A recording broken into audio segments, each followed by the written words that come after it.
Good afternoon, everybody, and welcome to our second revision session, last minute tips for the reading exam. Without any further ado, I'm going to hand straight over to Elaine. Thank you, Brian.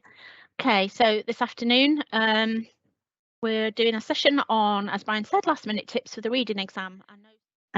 You can see on the screen that's on at the moment, we've got another session next week on Tuesday on last minute tips for the writing exam. And we've also got another secondary session running after half term on the 20th of June for those of you who've got students who are maybe not continuing with languages, but you've maybe got to continue teaching them either in year 8 or year 9, depending upon when you do your options, and what you could do, give you some tips on what we've done with our classes over the years to keep the engagement going. Decided not to continue with the language, whether they're in year 8 or year 9. Okay. So I'm going to start very quickly with this session. This session will be recorded and you will be sent the recording, a link to the recording and also the PowerPoint after the session. For those of you that might want to use it again, just as a source of reference or with colleagues in your department. That's just a little bit about me and Emma, which I'll skim over quickly. And I think it's important to say that obviously when you're using this recording, it's important that we acknowledge that lots of ideas come from the language community, which I think is one of the most sharing communities in all subjects that we teach our students in this today's classroom. And also any of the ideas that we share this afternoon are suggestions and are not mandatory, and obviously if you have your own policies within your own institution, then please adhere to those so that you're not going to put yourself and make your school vulnerable to not doing what you're asked to do should you have an inspection. So this afternoon session we'll look quickly at teacher standards, and then we're going to have a look at some practical tips and ideas, and then Brian will be around with his calming breathing activity too, and any question and answers you've got, please put them in the chat, which Brian is manning for us today. So obviously the teacher standards, for those of you that are ECTs in your second year of teaching, or maybe if you're training or setting out in your training in September or even the year after, obviously this will allow you to hit all teacher standards there, and you can see very quickly, I won't go through them, very similar to the ones I used last week for the listening. Maybe the one I added was teacher standard 3, where you're promoting high standards of literacy, because this is obviously the reading paper. Okay. So the first 5 ideas are going to come from me, and then we're moving across to Emma, who will deliver the second 5. So what I've always found is the students, if they read the questions before reading the text, it gives them that idea of what the text might be about. And it's giving them a little bit of thinking time of what kind of vocabulary they may well be expecting to see. And also it just gives them that time to imagine that they're actually reading the text, imagine it's part of their psyche, what's coming in the text, and they might be able to think about what kind of information is likely to be important, or what's actually happening in the text. This is something that I've done a few times with my students who are not great. They just jump into the exam. I've said to them, right, we can see here 3 students are talking, Sven, Maria and Paula, and I've said to them, right, circle in different colours, or highlight if you're not allowed to take lots of different colours in with you, maybe a triangle around Sven's utterances, a circle around Maria, and maybe a wispy cloud around Paula, so that when they're looking at the text, they understand that those 2 questions relate to the first paragraph and the second to the second, and so on. It just allows some students to focus a bit more on when they're under pressure. This is obviously not always happens where you have 5 questions and 5 paragraphs, but sometimes it might be worth sort of mentioning that this is a possibility. It's not a given, because I've seen this not happen where you've had the same number of questions, the same number of paragraphs, but it could be a sort of idea that some students can just have in their minds to help them when they're doing it. And again, I would encourage the students to read the questions first before they go into the text, so that it's giving them an idea of about what the text is about, so that then they're not going to it cold. The second point I'm going to bring up is check who's doing the action in the sentence. It might be that someone doing the action mentioned in the question is not the person who you need to answer the question. And for example, I've done this one in English, that Paul is talking about his evening, that could be in any language, and says that his sister helped in the garden. And the question might be, Paul says what he does in the evening. is it true, false, or is it not mentioned, not applicable? In that case, it's not applicable. It's just making sure that the students are aware of who is doing the action to the sentence, and just making sure that they are aware of that when they come to answer a question. The third point I think is important, and again, is to, in your last minute revision, is to look at your tenses. And this is an example of something I've done in Spanish with present, future, past, and we've had 5 minutes to look at it. And then I've given the students the answers, which they can either take away or they can check in this revision session. Or I may well give them the answer sheet and they just have to test each other on it. Okay. Or I may well say to them, right, give them the English, and they have to tell me the Spanish. Another way of looking at tenses is to play noughts and crosses. Again, this is a grid, and these are all accessible for us to send to you if you want them after this session, which again, students like to do with different verbs. You can populate that with any verb that you feel your students might want to use, might want to revise, because then maybe it's maybe a verb that they don't know, or it's a verb that maybe you think is important for that particular student. And this one on the bottom right hand corner I found's always worked really well. It's the 4 verbs that I've been that we've used are used a lot in reading, and it's just going over them at the very last minute. I've even done that in the morning before the reading exam, if it's a morning exam, or at lunchtime, just so that they've just got a refresh. And again, the equivalents in the other languages are fairly straightforward to do. This again is a Connect 4, and again you can use it. You might have your foundation level students working on the one on the right hand side and your higher level on the left hand side, where they're putting the verb in, just to try and get them thinking about the different types of verbs that might come up, and this brings it into sentences rather than just dealing with strict bits of vocabulary. There's an example of a German one here where I've put some of the common verbs at the top. Again, you can choose any verbs you want, just as a bit of a brainstorm to get them into thinking in German and thinking about tenses. And again, which ones go with haben and which ones go with sein, just to try and just call them out and get them to write them in, or even give them the German, for example, Sie haben erzählt, and they have to put a circle in the correct column, so they would go across the Z and then bring down the erzählt, or even just write it on the board and they try and work out what that is. Again, with the separable verbs, I just wanted to put that on there to show you that we've got examples of that as well, which again, separable verbs can cause a lot of problems in the reading exam, because they see the verb and they don't go to the end to see what the initial whole sentence could be. And Emma will mention something a little bit about this a little bit later on, but when you see the word auf, you see it there in aufräumen and aufstehen.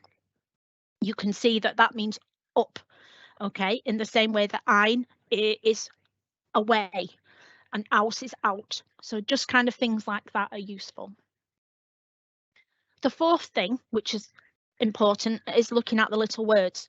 And I've used this activity on the right where I've given them these phrases and they have to number them in chronological order, starting from the most recent and ending with the longest time ago. That just gives them that idea that some sentences are going to be in the present and some are going to be in the past and some are going to be in the future.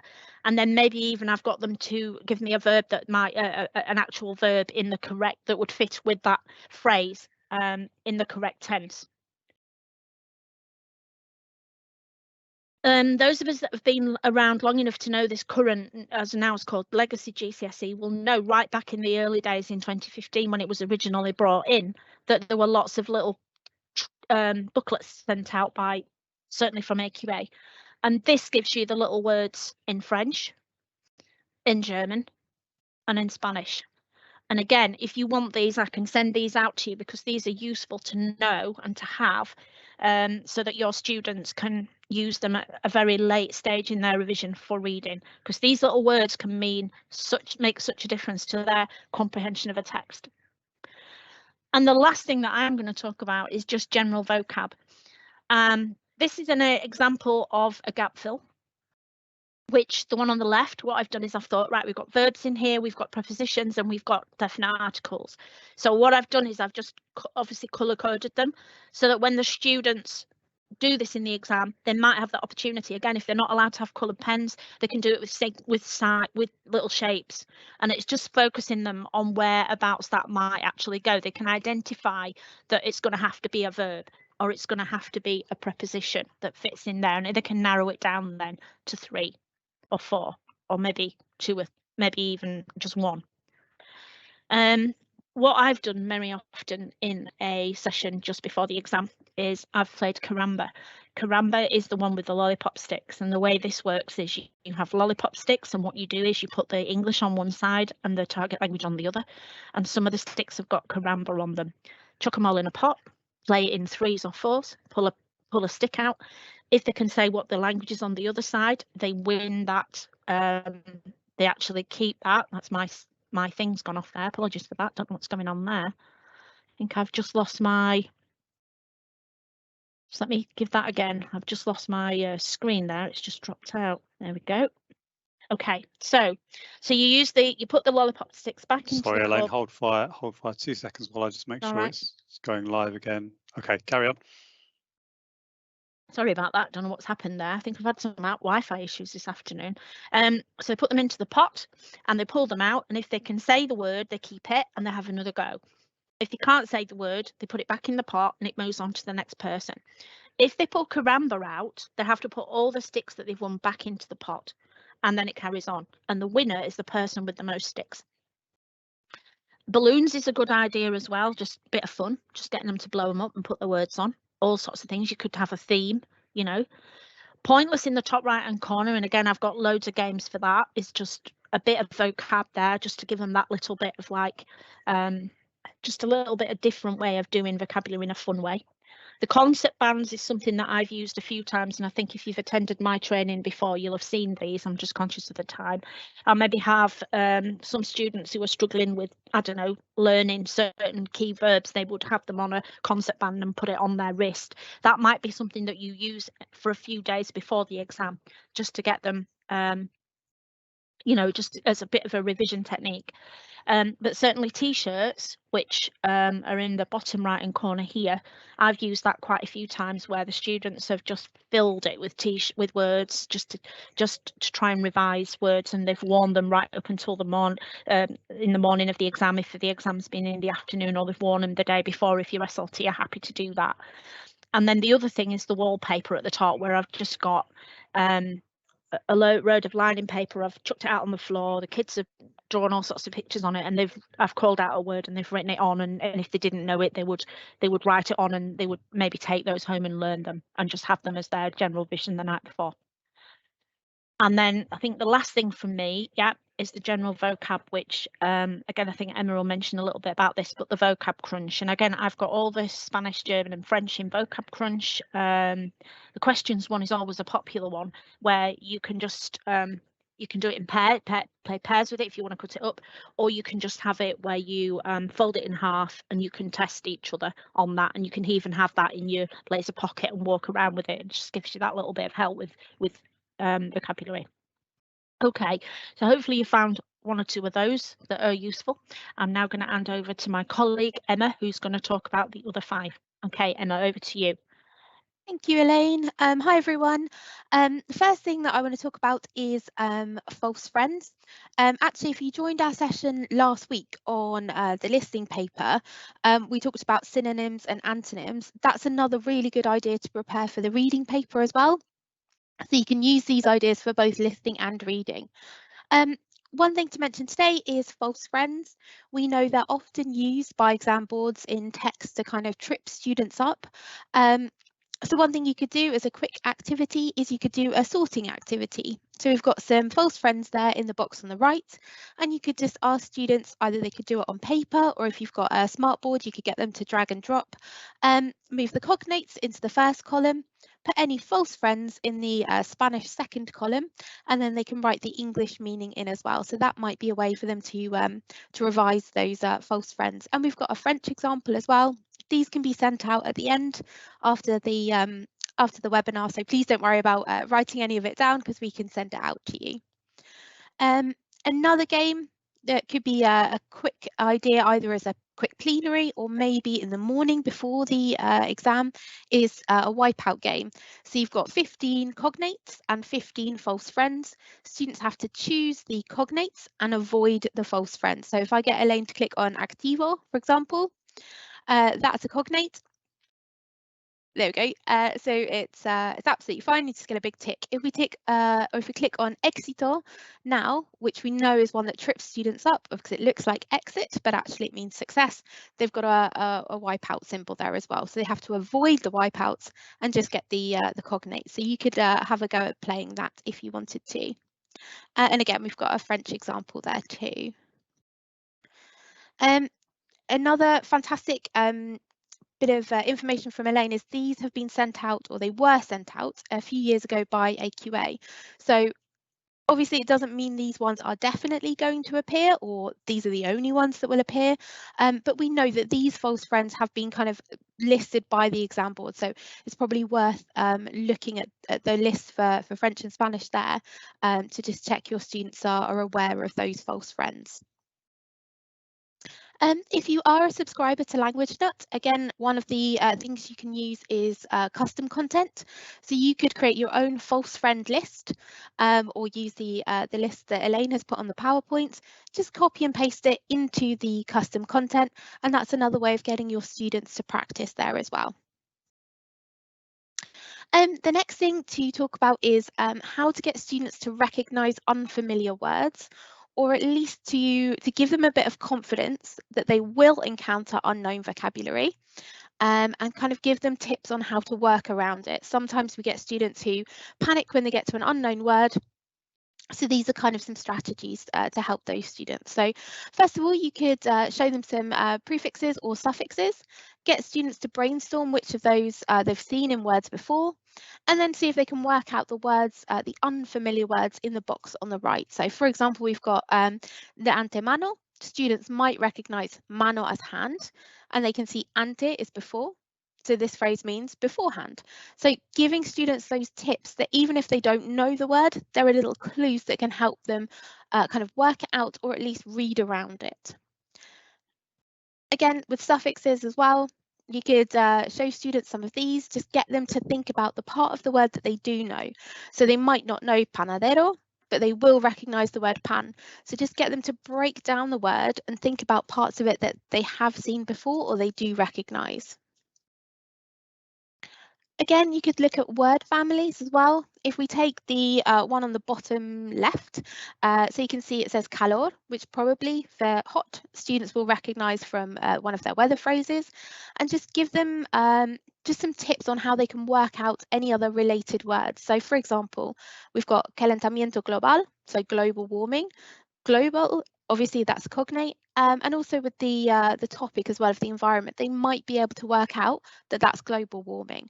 With calentar, they might recognise the AR ending, gives an indication that it's an infinitive verb. So that might help them kind of work out an unfamiliar word as well.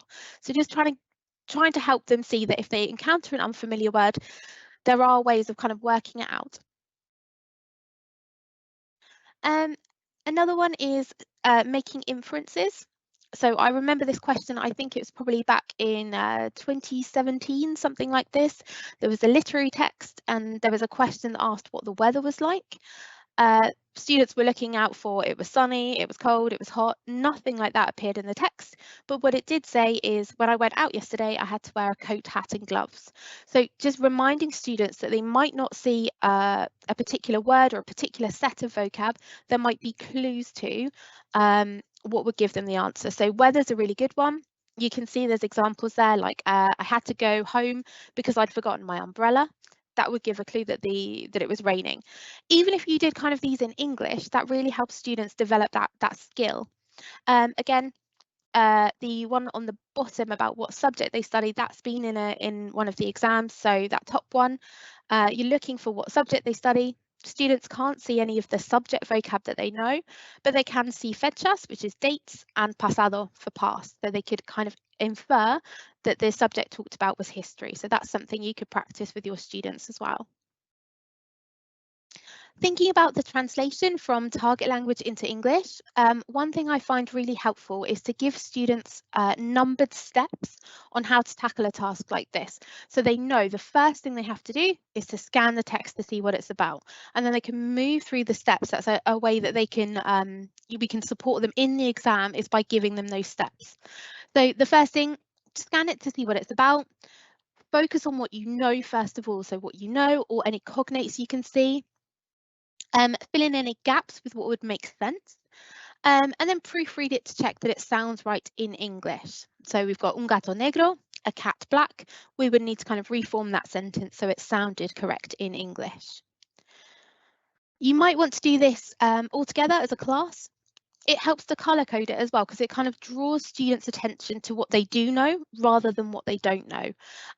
So once you've got all the known vocab, which is the bits in red, you've got the green bits, which are cognates or near cognates, then they can start to fill in those gaps with what makes sense as well. So you could do that as a class activity. Lots of little quick activities you could do to practice translation. I've just taken one of the reading texts from LanguageNut, I've just used a paragraph of it. You could do a gap translation. Your students got to fill in the missing words. A first letter translation is a really good one to get students to practice. So you've got ILTE, students read the text, I love to eat. That's the way they translate it. A faulty translation, so a translation that you've done into English with deliberate mistakes to get students to read the text really closely. And you could do a kind of bad English example as well. So that's where the vocab's not, or the text isn't written out in proper English. And students need to kind of put that into what would be acceptable for the translation activity. And a couple of more activities. We've got one pen, one die. I think that's really popular. So one student starts translating the text while another one rolls the die. If they roll a 6, they swap roles. The other person starts translating while the other person throws a dice as well, or a die rather. Or you could do a little translation pyramid. So you're building up the translation, starting with a small, even at just a word or a small phrase, and then building it up over time. That could be a good one to do as well. And the last tip from me is to practice for the questions in the target language. This can be really, really challenging for students. One thing I would always suggest is telling your students to highlight the question words on the exam paper. Obviously, you can do some practice with your question words first. Elaine mentioned the vocab crunch as well. This is a peer assessment example. So you've got two columns there. So you've got the English in one and the Spanish translation. And in the third column, you've got another one of those Spanish phrases or question words, but not in the correct order. So students can hold it in front of them, fold it over where the red line is, and they can test each other like that. And also sometimes, if possible, ask your students to kind of write in the start of the answer if they know what the question is. So if the question asks por qué, so why, you know that the answer is going to start with because, por qué. So actually students can get them to write that in then and there, so that they'll be just able to complete the sentence, and it will really focus them for what they're listening or reading for, because that could be useful for the listening exam as well. So that's 10 ideas from me and Elaine. I'll just pass back to Brian. He's going to help us with a breathing technique to relax our students before they go into the exam. Thank you, Emma, and thank you, Elaine. Fantastic. Some really positive, more positive comments coming through on the chat, which is lovely to see. Just to let everybody know, some of you may have already seen there's some really positive comments coming through on social media about last week's session, which was really encouraging and really lovely to hear that. It's really nice to hear that this is practical and that it's appreciated. And just a reminder that this is free to all people who, whether you're a subscriber to LanguageNut or not. Obviously, if you decide on the basis of this that you would like to have a trial of the LanguageNut platform, you're welcome to get in touch. We offer a 30-day free trial for any teachers and any schools. So last week I did a calming breathing technique number 1. Just on the screen at the moment is a reminder of that. We're now going to move on to calming breathing technique number 2. It's good, I think, to arm your students with, a host of different things that they can use, because they might connect with a particular breathing technique. One might work better than another. Now, with both of these, I've given the kind of loud version, if you like. In other words, the bit that's actually the way it's done, if you don't have to worry about noise, but also a version that can be done in the silence of the exam room as well. So this one is called the 478, and obviously if you're sitting on a seat in the exam room, you'll sit up straight in the chair, but this can be done standing up. So actually I've done this technique with queues of students waiting to go into the exam hall. Let's just stand and do this technique together. So we're going to relax, and I encourage you all to join in. This is a nice way to just reset after the day as well. So you just begin by relaxing. We can just raise your shoulders to the ears. In fact, when you do that as well, just tense everything up, tense your whole body, and then just let it all go. Just feel nice and relaxed. Good. Okay, so we're going to breathe in through the nose over a count of 4. We're going to hold it for a count of 7, and then you can breathe out through pursed lips over a count of 8. And I've said there, this can be done through the nose if in an exam room. We're going to do it 3 times now. We'll do it the first time with the pursed lips, breathing out, and then the second 2, I encourage you to try so that you're just through the nose so you can just see the difference. And let's just see, if you tune into how you're feeling in your body now, let's just see if this makes a difference to you and whether you feel a little bit calmer from doing this. So when we're ready, let's do this together. We're going to breathe in, 2, 3, 4. Hold it, 2, 3, 4, 5, 6, 7. Breathe out, 2, 3, 4, 5, 6, 7, 8. We breathe in, 2, 3, 4. Hold it, 2, 3, 4, 5, 6, 7. Out through the nose, 2, 3, 4, 5, 6, 7, 8. I'm just going to pause for a moment. We're going to do one last one. And just to reiterate, that just to point out that when you're breathing in and when you're breathing out, try to make sure that you are starting and stopping, so that when you start with an empty lungs and you breathe in, so that you're not just breathing in like this and then holding for the whole 4, but that you're breathing in through the 4. And similarly, when you're breathing out, trying to time it so that you run out of air by the 8. So we're going to try one time, just breathe normally. Okay, just get rid of your air, and we're going to breathe in, 2, 3, 4. Hold it, 2, 3, 4, 5, 6, 7, and out through the nose, 2, 3, 4, 5, 6, 7, 8. And breathe normally. And I'm hoping that you now feel a little bit calmer, and I hope that you can share this now with your students, and it's just another little technique that they can use if they feel a little bit overwhelmed by anything at all. So just looking now in the chat, the only questions that we've had through are really to do with making sure that, can we have the recording? Can we have the slides? Absolutely. The recording and slides will be sent out as soon as possible. We managed to get it turned around very quickly, actually, last week, within 24 hours. So we're hoping we'll do that again this week. So we'll hopefully get them all out to you tomorrow. And I'm just seeing another question popping up, or a comment. Just someone saying they're teaching IGCSE Spanish, French and German in Reading. Nice to see people dotted across the country today, from the south to the north. Brilliant. And I'm seeing some emails popping through as well, asking for copies of last week's. And again, you're welcome to get in touch.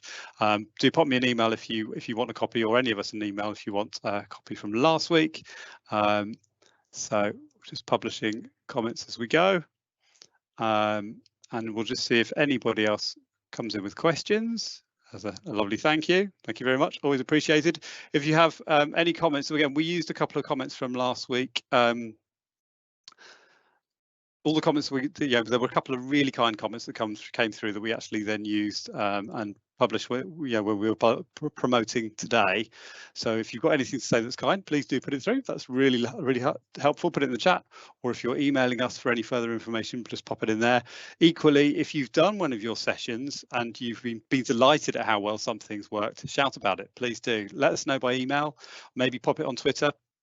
All of our Language Nut handles are there, the Twitter at Language Nut, and we're also on Instagram with Language Nut Official as well. So you will all automatically receive everything from today. So that's all coming through. And by the way, just so that any of you, you know, if you sign up for next week, for example, and if you aren't able to make it, everybody who has registered will get a copy of both recording and the slides. And I guess the last point, just to reiterate again as well, is that this is free. It's completely free. You don't have to be a Language Nut subscriber.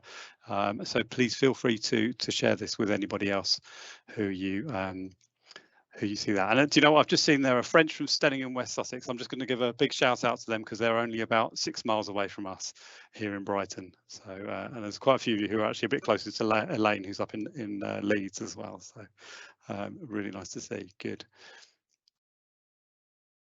Okay, I think we are just about, we're 1 minute past our half hour. We're very pleased that we've kept this to half an hour, nice and short and sweet for you. Hope it's been really helpful. Anything else to add, Elaine, before we finish? No, I think we're okay, Brian. I think you've more or less taken everything there. Just hope, you know, good luck to your students with the reading exam, and hopefully, you know, if you've enjoyed tonight's session, please give us a shout out on Twitter or Instagram or Facebook, and have a nice evening. See you next week for the writing as well. If you can join us for that one, same time next Tuesday. Yeah, absolutely. And there's one final question here. Do you ever do any sessions for transition from GCSE to A level? Do you know what? We'll put it on the list. Yep, definitely put it on the list. Yeah. Lovely. All right, we're going to end there. Thank you very much, everybody. Okay, thank you. Bye.